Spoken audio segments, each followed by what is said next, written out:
Class 6 के बच्चों को कल मैंने पढ़ाया था संधि। हालांकि यह संधि जो है संधि बड़ा सुंदर चैप्टर है। यह बच्चों के हिंदी में उसके सुधार के लिए, हिंदी में सुधार के लिए, उसकी भाषा में सुधार के लिए, उसके साउंड में सबसे बड़ी बात है कि संधि पढ़ने से बच्चों के आवाज़ में सुंदरता, आवाज़ अच्छी हो जाती है, किसी शब्द का उच्चारण सही हो जाता है। क्योंकि यही है, संधि ही एक ऐसा चैप्टर है जो बच्चों के साउंड को ठीक करता है, उसके प्रोनाउंसिएशन को सही करता है। अब कल मैंने पढ़ाया था स्वर संधि के बारे में। आज मैं आपको बताने जा रहा हूँ व्यंजन संधि। यह व्यंजन संधि क्या है? तो व्यंजन संधि का मतलब होता है कि ऐसा शब्द संधि जिसमें दोनों ही तरफ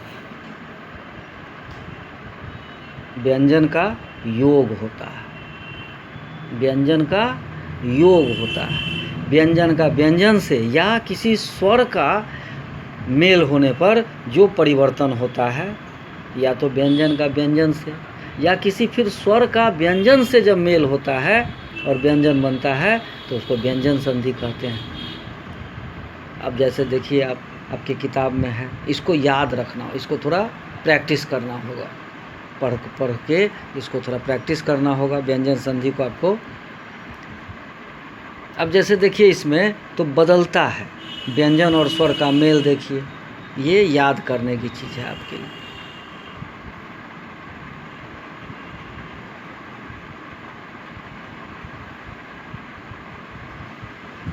इसको देखिए, यहाँ देखिए व्यंजन संधि। अब जैसे देखिए यहाँ, अब मैं आपको बता रहा हूँ दिकजोर अंबर, दिगंबर, ये क और यहाँ अ, तो क और अ जो है ये बदल गया, क्या हो गया?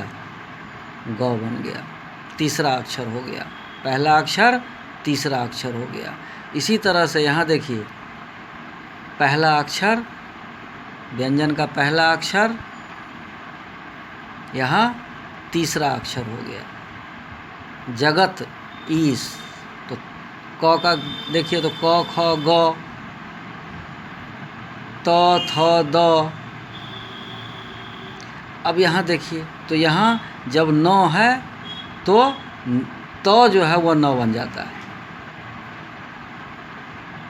यहाँ देखिए त है तो फिर जब चौथा अक्षर है तो फिर वो पांचवा अक्षर बन जाता है। पांचवा अक्षर है तो पांचवा अंतिम अक्षर बन जाता है। पहला और पांचवा है तो पांचवा बन जाता है। यहाँ पहला है, चौथा है, तो